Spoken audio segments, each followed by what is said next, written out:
mari kita bawa pujian dan sembah kita. Lagu ini sebagai kerinduan hati kepada Tuhan. Kerinduan hati untuk masuk dalam hadirat-Nya yang kudus. Mari kita nyanyikan lagu ini. Bila ku buka mataku dan lihat wajah-Mu, ku terkagum. Bila ku lihat hidupku dan karya tangan-Mu, ku tersanjung karena semua yang baik dalam hidupku itulah karya-Mu. Kau beri kesempatan yang baru dan ku ingin mengenal-Mu Tuhan, lebih dalam dari semua yang ku kenal. Tiada kasih yang melebihi-Mu. Ku ada untuk menjadi penyembah-Mu.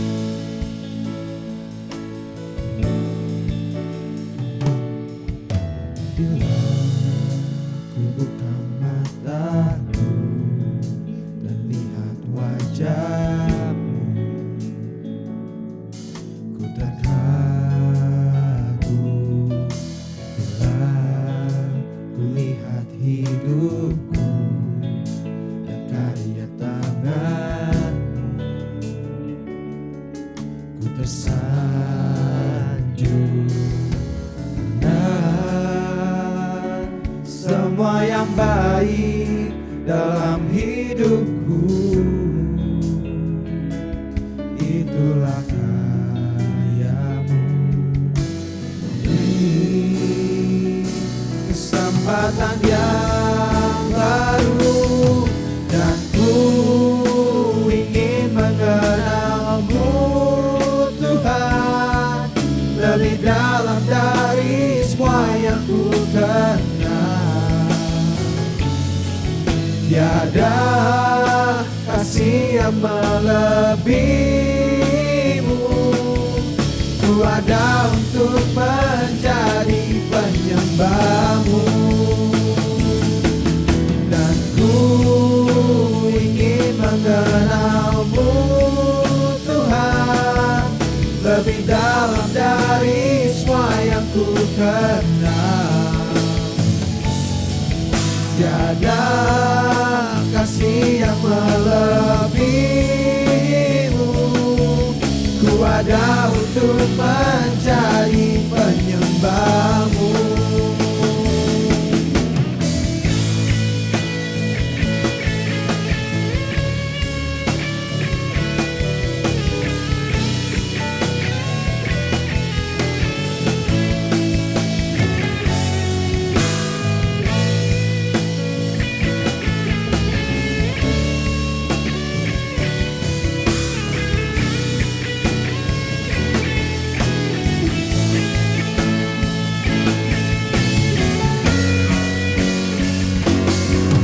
Dan ku ingin mengenal-Mu Tuhan, lebih dalam dari semua yang ku kenal. Tiada kasih yang melebihi-Mu. Ku ada untuk menjadi penyembah-Mu. Sebentar kita akan mengambil perjamuan kudus untuk memperingati pengorbanan Tuhan Yesus di kayu salib untuk menebus dosa kita. Teman-teman dipersilakan untuk mempersiapkan perjamuan kudus. Perjamuan kudus ini diperuntukkan bagi orang-orang yang telah menerima Yesus sebagai Tuhan dan Juru Selamat secara pribadi. Mari kita mempersiapkan hati untuk mengambil perjamuan kudus ini dengan memohon ampun atas dosa-dosa kita dan melepaskan pengampunan bagi orang yang telah menyakiti hati kita.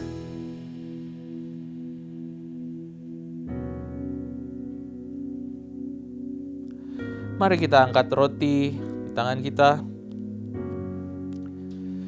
Sebab apa yang telah kuteruskan kepadamu telah aku terima dari Tuhan, yaitu bahwa Tuhan Yesus pada malam waktu ia diserahkan, mengambil roti dan sesudah itu ia mengucap syukur atasnya.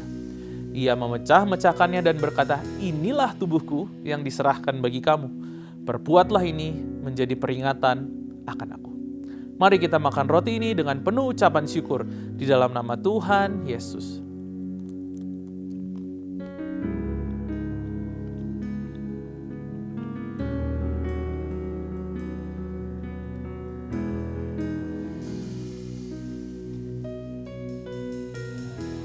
Kita angkat cawan di tangan kita. Demikian juga ia mengambil cawan sesudah makan lalu berkata, cawan ini adalah perjanjian baru yang dimeteraikan oleh darahku. Perbuatlah ini setiap kali kamu meminumnya menjadi peringatan akan aku. Sebab setiap kali kamu makan roti ini dan minum cawan ini, kamu memberitakan kematian Tuhan sampai ia datang. Mari kita minum anggur ini dengan penuh ucapan syukur di dalam nama Tuhan Yesus.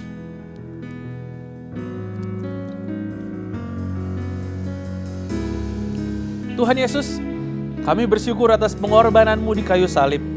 Kami bersyukur Engkau telah membebaskan kami dari belenggu maut. Kami bersyukur kami punya Raja yang hidup, Tuhan. Segala kemuliaan hanya bagi-Mu, Raja di atas segala raja. Di dalam nama Tuhan Yesus Kristus, kami berdoa. Amin. Mari sama-sama kita naikkan pujian bagi Tuhan.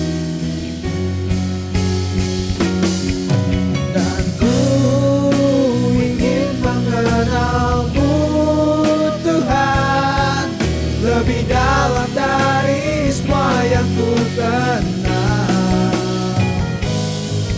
Tiada kasih yang melebihimu. Ku ada untuk menjadi penyembahmu, dan ku ingin mengenalmu Tuhan, lebih dalam dari semua yang ku kenal. Tiada kasih yang melebihimu. Ku ada untuk menjadi penyembahmu. Tinggikan Bapa. Ku ada untuk menjadi, ku ada untuk menjadi, ku ada untuk menjadi penyembahmu.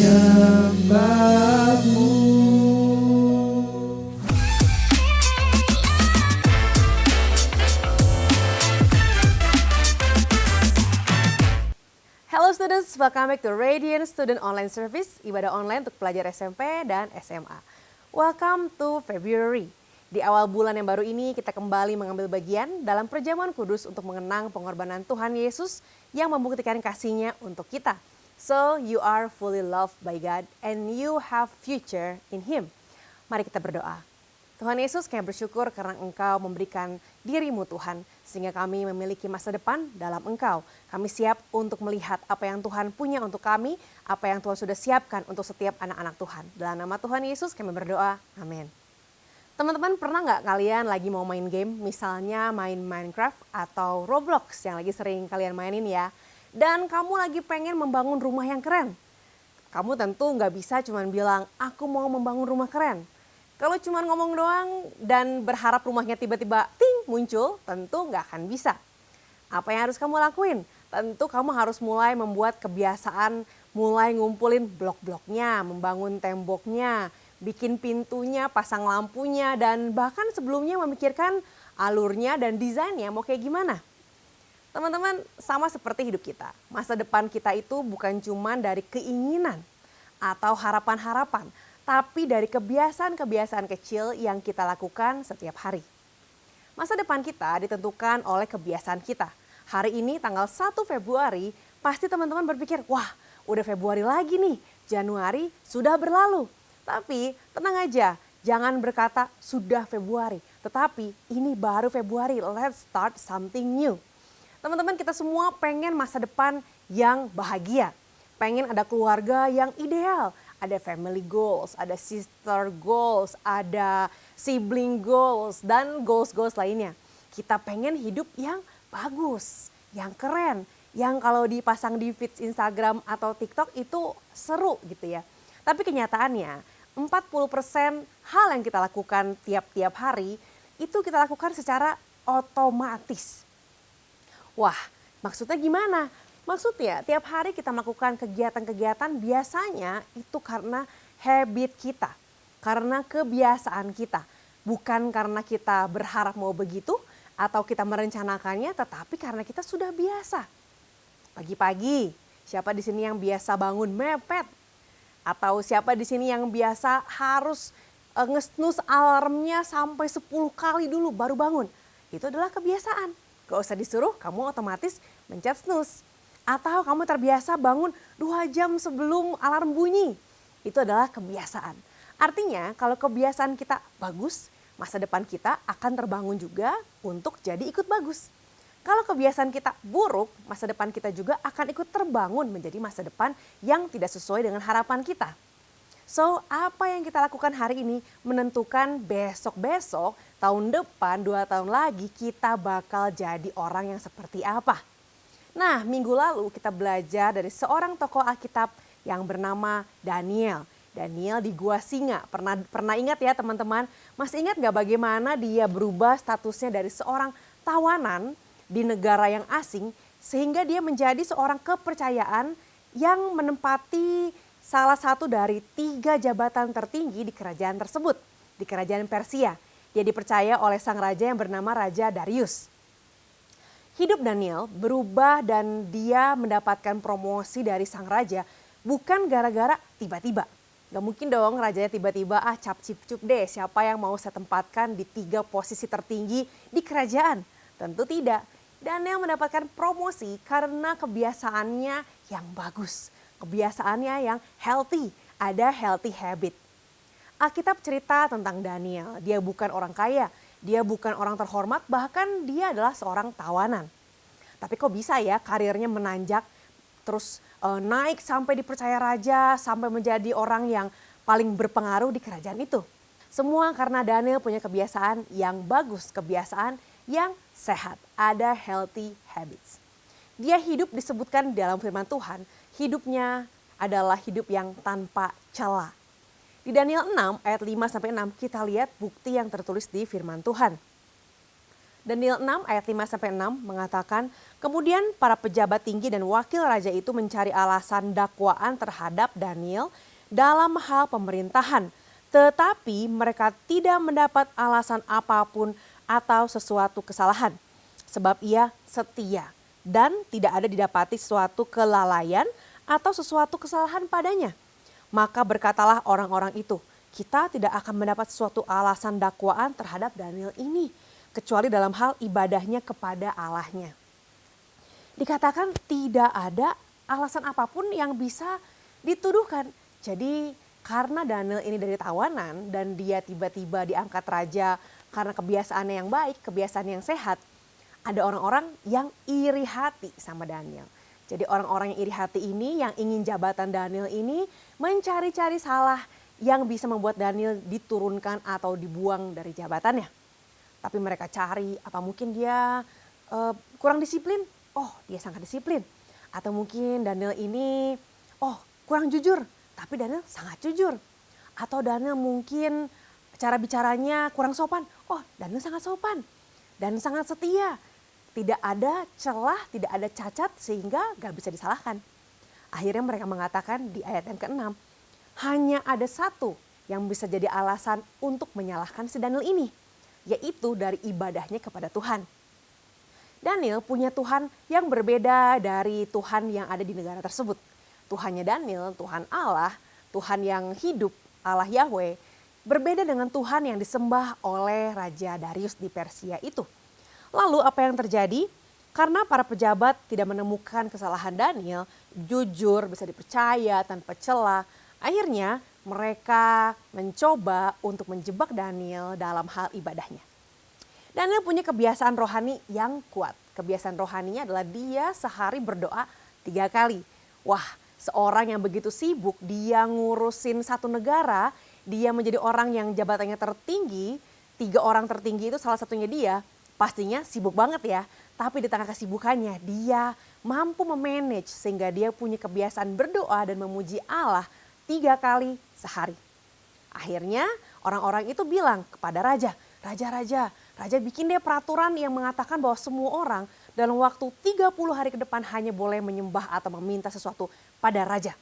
Kalau ada orang yang menyembah orang lain atau Tuhan lain atau dewa lain dan meminta sesuatu, memohon sesuatu pada Tuhan lain, dewa lain, manusia lain, maka dia harus dimasukkan ke dalam gua singa. Lalu di Daniel 6 ayat ke-10 dikatakan begini, sebab itu Raja Darius membuat surat perintah dengan larangan itu. Raja kan gak tahu kalau maksudnya adalah untuk menjebak Daniel ini. Maka raja membuat peraturan bahwa selama 30 hari ke depan hanya boleh meminta, berdoa, memohon kepada raja. Walaupun sudah ada larangan untuk berdoa kepada Tuhan yang lain selain raja, Daniel tetap 3 kali sehari berdoa seperti biasa. Bukan karena mau bikin drama, bukan mau sok berontak, bukan karena pamer kerohanian yang bilang bahwa nih gue 3 kali sehari berdoa, bukan. Tapi karena itu sudah menjadi lifestyle dari hidupnya Daniel. Udah biasa bagi dia berdoa 3 kali sehari, menyembah Tuhan, datang pada Tuhan. Kenapa? Karena semakin kita memiliki banyak beban kehidupan, semakin kita dipercayakan banyak hal dalam kehidupan, semakin kita butuh Tuhan. So kita mau belajar ada 3 hal, ada 3 langkah untuk membangun kebiasaan yang sehat seperti Daniel. Semua pengen sukses, betul? Semua pengen hidupnya mengalami peningkatan di tahun 2026 ini. Mari kita belajar dari Daniel. Yang pertama, determine who you want to be. Tentuin kamu pengen jadi orang yang kayak apa. Kalau seandainya orang ngomongin kamu pengen orang-orang membicarakan kamu sebagai orang yang bagaimana. Misalnya kamu pengen ada orang ngomong, oh Sheryl yang ini ya, Sheryl yang itu ya. Oh Sheryl yang rajin ibadah atau Sheryl yang jujur. Ada yang namanya vision. Tentukan visi kamu, your vision. Determine your vision. Bukan cuma mau ngapain. Bukan cuma gue mau belajar ini, gue cuma mau begini. Bukan teman-teman. Tapi setelah kamu mengerjakan itu, tentukan kamu mau jadi siapa.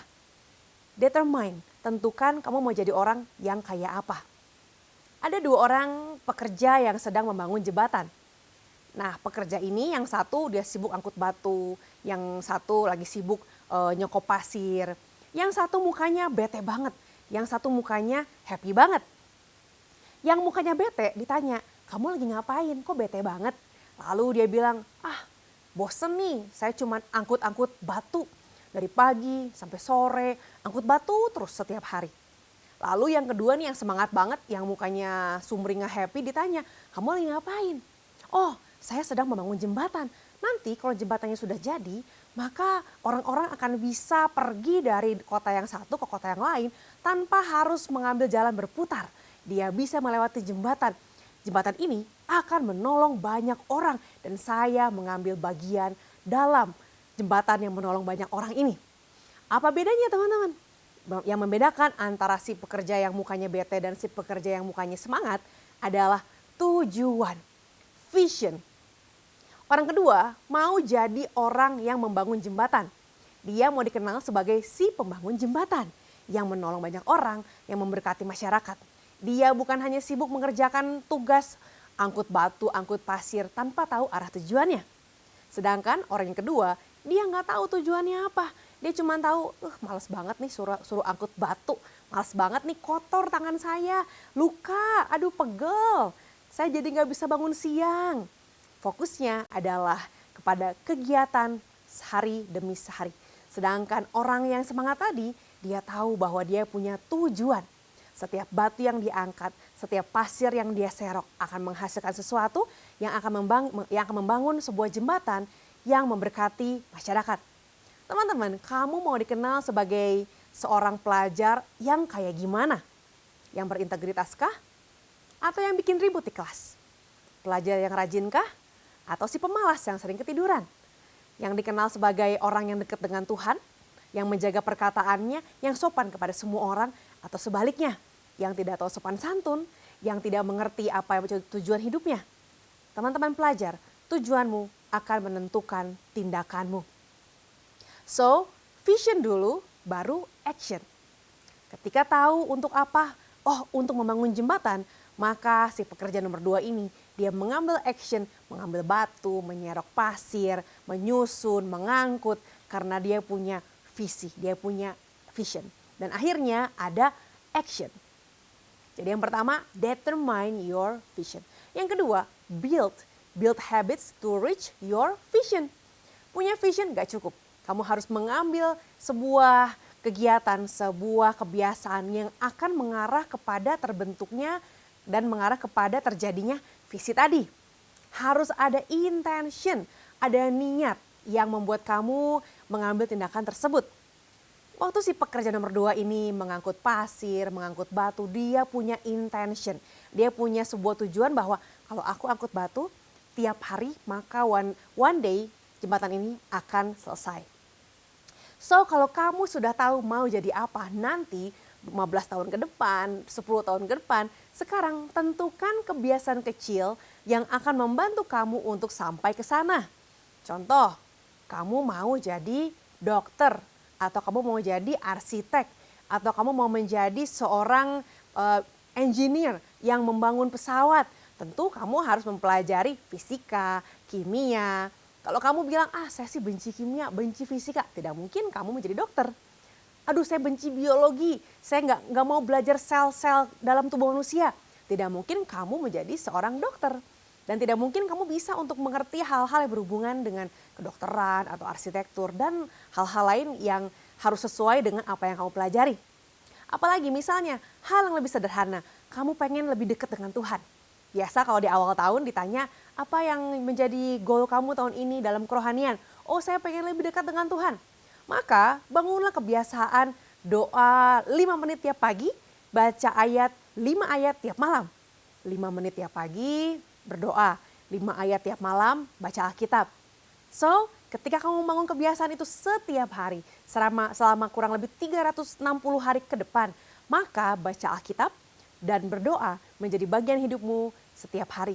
Seperti yang kita biasa katakan, saat teduh tiap pagi, baca firman tiap hari. Dan kalau misalnya kamu punya tujuan untuk meningkatkan nilai fisika atau meningkatkan nilai matematika, maka kamu harus mempunyai kebiasaan belajar fisika 20 menit per hari misalnya. Belajar setelah pulang sekolah selama 20 menit. Lalu apalagi tidak menunda untuk mengerjakan tugas. Langsung kerjakan hari itu juga walaupun dikumpulkannya minggu depan. Kebiasaanmu akan membuatmu punya peningkatan dalam nilai fisika. Apalagi kamu punya tujuan mau sehat misalnya. Saya mau ngecilin perut atau saya mau membangun otot. Maka kamu harus punya kebiasaan yang baru. Misalnya minum 8 gelas air 1 hari. Siapa di sini yang kalau minum susah? Minumnya teh manis, minumnya minuman botol. Biasakan minum 8 gelas air putih sehari. Tidur cukup 8 jam, 7-8 jam tiap hari. Tanpa kebiasaan, semua tujuan hanya menjadi mimpi kosong. Tanpa kebiasaan, kita nggak mungkin punya tubuh sehat, kita nggak mungkin punya hubungan yang lebih dekat dengan Tuhan, atau kita nggak mungkin punya peningkatan dalam nilai matematika dan fisika. Nah, yang ketiga teman-teman, ini adalah yang sangat penting kalaupun kamu sudah punya vision, determine your vision nomor 1. Lalu kamu mengerjakan dan membangun habit-habit kamu di nomor 2. Kalau nomor 3 tidak kamu lakukan, maka nomor 1 dan 2 bisa hancur. Yang ketiga adalah eliminate. Wah, eliminate apa? Eliminate your unhealthy habits. Hilangkan kebiasaanmu yang tidak sehat. Karena kebiasaanmu yang tidak sehat akan menghancurkan kebiasaanmu yang sehat. Kata Ralph Waldo Emerson, dia adalah seorang filosofer yang sangat terkenal. Dia mengatakan begini, sow a thought and you reap an action. Sow an act and you reap a habit. Sow a habit and you reap a character. Sow a character and you reap a destiny. Destiny kamu, tujuan hidup kamu, semuanya dimulai dari pemikiranmu. Dimulai dari kebiasaanmu. Tabur pikiran, kamu akan panen tindakan. Tabur tindakan-tindakan yang sehat, tindakan yang positif. Kamu akan memanen kebiasaan yang sehat dan juga positif. menabur kebiasaan yang sehat, kebiasaan yang positif, kamu akan memanen karakter yang sehat. Menabur karakter yang sehat, yang positif, kamu akan memanen masa depan yang sehat juga. Kebiasaan buruk akan membentuk karakter yang buruk dan masa depan yang buruk. Tapi kalau kamu buang kebiasaan buruk kamu, eliminate your unhealthy habit, masa depanmu akan ikut berubah. Kapan kamu eliminate kebiasaan buruk kamu? Apakah nanti kalau saya sudah lulus SMA? Apakah nanti kalau saya sudah mulai bekerja? No, eliminate it now. Kebiasaan buruk itu sangat dekat dengan kehidupan kita sehari-hari. Misalnya, kemalasan. Aduh, malas banget nih bikin PR. Aduh, malas banget nih beresin kamar. Malas banget cuci piring. Hal-hal kecil kita gampang banget ngomong malas banget, mager banget. Atau procrastination, menunda-nunda. Bentar lagi, bentar lagi, bentar lagi. Nanti besok atau 2 jam lagi, nanti malam kita tunda terus. Dan selama menunda kita ngapain? Mungkin kita scroll sosial media, kita tidur, kita melakukan hal yang sebenarnya tidak perlu kita lakukan. Bohong kecil, bohong yang yang penting saya nggak bohong gede deh, yang penting saya nyaman aja. Dari bohong-bohong yang kecil kita membangun sebuah kebiasaan untuk berbohong. Atau main game sampai lewat tengah malam. Ada kebiasaan untuk lepas kontrol. Yang penting saya main sampai saya puas. Yang penting saya nonton drakor, dracin, drajep sampai saya puas. Dan ada banyak banget kebiasaan lainnya yang merusak. Unhealthy habit itu sangat dekat dengan kita.